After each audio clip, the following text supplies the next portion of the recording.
नमस्कार दोस्तों, स्वागत है आपका हमारी आज की वीडियो में। आज की वीडियो दोस्तों हमारी फाइनेंस से संबंधित रहेगी कि किस तरीके से आज की डेट में लोग पैसे जमा कर रहे हैं और उन्हें जमा करते ही लगातार जा रहे हैं।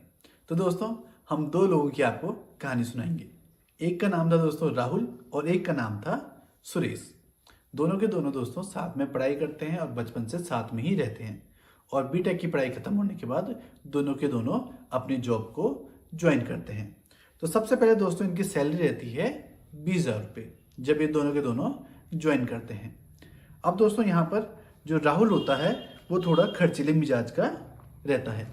तो सबसे पहले दोस्तों जब उसकी जॉब लगती है तो घर से कुछ पैसे लेता है कि उसे बाइक खरीदनी है। तो दोस्तों बाइक खरीदने के लिए जो डाउन पेमेंट होती है वो घर से खरीदता है, जो कि उसके घर वाले भी उसे खुशी खुशी दे देते हैं कि अभी बच्चे की पढ़ाई होने के बाद जॉब लग चुकी है। तो 30,000 रुपये वो दोस्तों वहाँ पर डाउन पेमेंट दे देता है। उसके बाद दोस्तों जो उसकी 20,000 रुपये सैलरी आती है उसमें वो 3 साल की EMI अपनी लगवाता है, जिसमें कि दोस्तों वो हर बार 6,000 रुपये EMI के तौर पर देता है। अब दोस्तों 20 में से 6 तो उसके पैसे EMI में जाएंगे 3 साल तक। अब दोस्तों उसके बाद बचते हैं 14,000 रुपये। 14,000 रुपये में से दोस्तों वो 4,000 रुपये रेंट पर पे करता है। तो दोस्तों उसके पास 10,000 रुपये बच जाते हैं। उसके बाद दोस्तों वो 6,000 रुपये अपनी शॉपिंग अपने खर्चे वगैरह पर खत्म करता है, जिसमें बचते हैं दोस्तों उसके पास केवल और केवल 4,000 रुपये। और 2,000 रुपये दोस्तों वो ड्रिंक वगैरह करने में खत्म कर देता है। तब उसके पास बचते हैं 2,000 रुपये। और 2,000 रुपये को दोस्तों वो थोड़ा सेविंग अकाउंट में रख लेता है।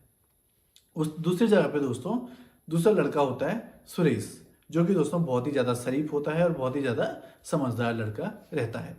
वो लड़का दोस्तों जो उसकी 20,000 रुपये की सैलरी आती है उसमें से 6,000 रुपये की EMI करता है। इसके अलावा दोस्तों वो रेंट पर रहता है। जिस रूम की राहुल 4,000 रुपये दे रहा है वहाँ पर वो पार्टनर में रहता है और 2,000 रुपये उस जैसे रूम का चार्ज पे करता है। तो दोस्तों उसका टोटल जो अभी तक पैसा लगा है वो 8,000 रुपये लगा है। 6,000 रुपये की उसने EMI की है और 2,000 रुपये का उसने रेंट पे किया है।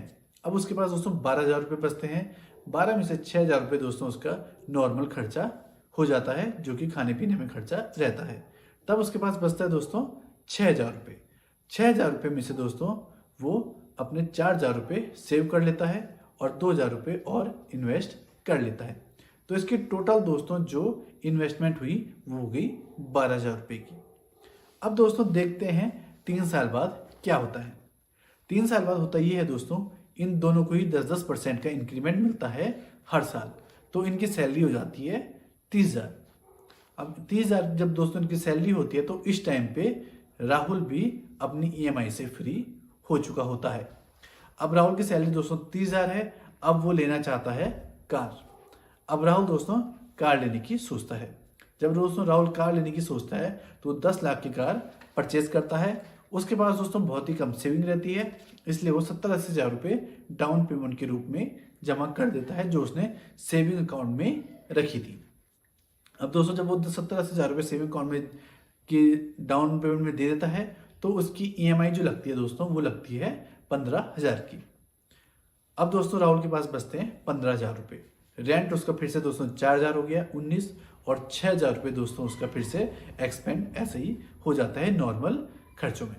तो दोस्तों 25,000 रुपये उसके फिर से खर्च हो जाते हैं। इसके अलावा दोस्तों वो थोड़ा ड्रिंक हैबिट वगैरह ज़्यादा करने लगा है तो उसके 3,000 रुपये ऐसे ही खर्च हो जाएंगे। तो टोटल दोस्तों उसका खर्चा हुआ 28,000 रुपये और वो अभी भी सेविंग कर रहा है केवल और केवल 2,000 रुपये। इसकी जगह देखें दोस्तों जो सुरेश की कंडीशन है उसने 3 साल में उसकी सैलरी भी अब 30,000 रुपये हो चुकी है। उसके पास दोस्तों जो सेविंग है अभी वो लगभग SIP और उसके सेविंग अकाउंट के जरिए देखा जाए तो उसके पास सेविंग अभी 4 लाख रुपए हो जाएगी, जो कि 3 साल में उसने सेव किया है। अब दोस्तों जो सुरेश है वो अपने 30,000 रुपये को इस तरीके से करता है, इस तरीके से यूज़ करता है कि वो लगभग 18,000 रुपये जमा कर रहा है, जिसे वो SIP या सेविंग के माध्यम से जमा कर रहा है। अब दोस्तों उसके पास 12,000 रुपये बचते हैं। 12,000 रुपये में दोस्तों अब उसने भी अपना सेपरेट रूम ले लिया है, जहाँ पर वो 4,000 रुपये पे कर रहा है। 18 और 4 22 हो जाते हैं। ₹6,000 का दोस्तों उसका भी नॉर्मल एक्सपेंडिचर रहेगा। 22 और 6 28 हो जाएंगे। तो दोस्तों इससे उसकी और ज़्यादा सेविंग हो रही है। तो इसके बाद दोस्तों फिर से दोनों की लाइफ आगे चलती है। 2 साल बाद दोनों को फिर से इंक्रीमेंट मिलता है। अब दोनों की सैलरी हो चुकी है दोस्तों ₹50,000। अब ₹50,000 दोस्तों सैलरी हो चुकी है। तो ₹50,000 सैलरी में दोस्तों फिर से इनका इसी तरीके का रूटीन रहता है, जिसमें कि जो राहुल होता है वो थोड़ा ज़्यादा यहाँ पर अब सेविंग लग जाता है करने। अभी तक वो ₹2,000 सेविंग कर रहा था, अब राहुल ₹6,000 सेविंग करने लग गया है। और साथ ही साथ जो सुरेश है दोस्तों वो अब 18,000 की जगह ₹24,000 सेविंग करने लग गया है। जो दोस्तों राहुल है उसके पास जो अभी सेविंग अकाउंट में पैसे हैं वो केवल और केवल उसके पास 2 से ₹2.5 लाख रह गए हैं, जिन्हें उसने भी अब इन्वेस्टमेंट में लगाना शुरू कर दिया है। उसके अलावा दोस्तों जो सुरेश है उसके पास एक अच्छा खासा कॉर्पस बन चुका है, जो कि अब तक उसके पास 9 से 10 लाख रुपए का कॉर्पस रेडी हो चुका है। अब दोस्तों 5 साल बाद देखते हैं कि दोनों के दोनों किस सिचुएशन में है। 5 साल बाद दोस्तों दोनों की सैलरी लगभग ₹80,000 हो चुकी है और दोनों के दोनों दोस्तों यहाँ पर शादी इस समय तक कर चुके हैं। इस समय दोस्तों जो राहुल है उसकी कार की EMI भी खत्म हो चुकी है और उसकी बाइक की EMI भी बहुत ही पहले खत्म हो चुकी है। अब दोस्तों उसकी ₹80,000 राहुल की सैलरी है। तो राहुल ने एक घर खरीदा है जिसमें कि उसने 15 साल की EMI लगाई है और जो वहाँ पर वो ₹25,000 EMI पे करता है। साथ ही साथ दोस्तों सुरेश ने भी अच्छा खासा जो अपना उसने अमाउंट इकट्ठी की थी, जो पैसा इकट्ठा किया था, वो उसका लगभग यहाँ पर बन चुका है ₹30 लाख। अब ₹30 लाख से उसने भी दोस्तों एक घर खरीद लिया है, जिसमें उसने कुछ लोन भी लिया है, जिसकी वजह से उसे भी लगभग 7 से 8,000 रुपये की EMI पे करनी पड़ रही है। तो अब दोस्तों जो यहाँ पर राहुल है उसकी भी शादी हो चुकी है और जो सुरेश है उसकी भी शादी हो चुकी है। राहुल के पास दोस्तों अब बाइक भी है, जो कि उसकी काफ़ी पुरानी हो चुकी है, जिसे वो छोटे मोटे कामों के लिए यूज़ कर सकता है।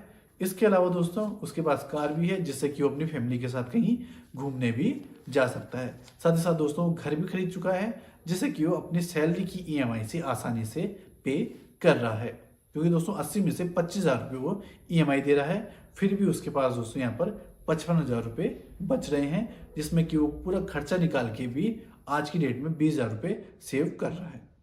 और यहीं पर दोस्तों सुरेश है, जिसने कि पूरा का पूरा पैसा जमा कर रखा है। उसने 30 लाख रुपए जमा किए हैं, उसके बाद उसने 5,000 रुपये अब EMI पे कर रहा है। उसके पास 75,000 रुपये अब शेष बच रहे हैं सैलरी में से। अब दोस्तों और ज़्यादा EMI कर रहा है और ज़्यादा पैसा इन्वेस्ट कर रहा है, जिसमें वो 40,000 रुपये इन्वेस्ट करने लग गया है। लेकिन दोस्तों 40,000 रुपये इन्वेस्ट तो कर रहा है, लेकिन उसने अभी तक कार और बाइक नहीं खरीदी है। वो केवल और केवल पैसों को इन्वेस्ट ही कर रहा है। अब दोस्तों देखने में आए तो अभी तक हमें सुरेश बहुत ही ज़्यादा शरीफ और समझदार इंसान यहाँ पर दिखाई दे रहा है। लेकिन दोस्तों अगर हम इसका पूरा का पूरा कंक्लूजन निकालें तो सबसे अच्छी लाइफ राहुल ने जी है, जिसने कि समय पे बाइक ली थी और अपने को ट्रांसपोर्ट में ज़्यादातर नहीं झोंका है। उसने अपना टाइम बचाया है और साथ ही साथ काम करता रहा है। उसके बाद दोस्तों उसने अपने लिए कार खरीदी है, जो कि उसकी फैमिली के लिए आज भी यूज आ रही है। और सही टाइम पे दोस्तों उसने अपने लिए घर भी खरीद दिया है और शादी भी कर चुका है। यही पर दोस्तों सुरेश जो है वो लगातार पैसे को जमा करता रहा है और लगातार पैसे को जमा करता रहा है। इसमें उसने लाइफ को एंजॉय करना बिल्कुल ही छोड़ दिया है। दोस्तों जो हमारे पास 10 साल का समय है, वो 10 साल का जो समय दोस्तों हमने यहाँ पर बताया है, वो केवल पैसे कमाने के लिए नहीं होता है। जो दोस्तों हमारी लाइफ होती है, जो लाइफ का स्पान होता है, वो सबसे ज़्यादा कीमती होता है। हमने 10 साल में दोस्तों एक इंसान ने 50 लाख रुपए बचाए हैं और एक ने 10 लाख रुपए बचाए हैं। तो दोस्तों इससे ये नहीं होता है, वो संदर्भित नहीं होता है कि किसने लाइफ को अच्छे तरीके से जिया है, किसने उस टाइम का अच्छे से यूज़ किया है। अच्छे से यूज़ दोस्तों तभी किया जा सकता है जब वो उस समय में खुश रहा हो, उसने अपने लिए कुछ काम किया हो।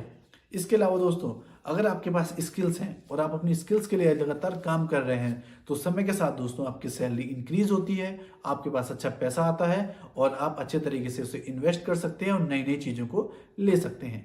अगर दोस्तों आपके पास स्किल्स कम है, आप जो हमारा समाज चल रहा है उसके स्किल्स से पीछे चल रहे हैं, तब हमें बहुत ही ज़्यादा सेविंग पे रिलाई रहना पड़ेगा, क्योंकि दोस्तों राहुल ने भी सेम मेहनत की थी, इसलिए दोस्तों आज की डेट में 80,000 रुपये सैलरी कमा रहा है, जिसकी वजह से वो सारे के सारे काम आसानी से कर सकता है। इसी तरीके से दोस्तों सुरेश भी ये काम कर सकता है, लेकिन उसने अपने जो उसके 10 साल हैं उनको उसने दोस्तों बहुत ही ज़्यादा सेक्रीफाइस किया है, उनमें बहुत ही ज़्यादा परेशानी खड़ी की है अपने लिए और बहुत ही ज़्यादा परेशानी को देखा है। इसलिए दोस्तों अगर हमारे पास स्किल मार्केट में जो स्किल चल रही है उनसे अच्छी है और हम मार्केट के इन्फ्लेशन को हर साल बीट कर रहे हैं, तो दोस्तों हमें बहुत ज़्यादा अपनी लाइफ को इस तरीके से नहीं जीना चाहिए जिससे कि हमें मेंटल प्रेशर हो और हम परेशान रहें।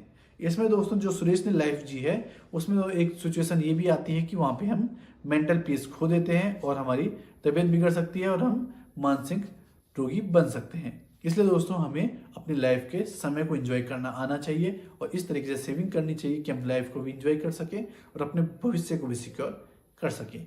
मिलते हैं दोस्तों नेक्स्ट वीडियो में, तब तक के लिए दीजिए इजाजत। धन्यवाद।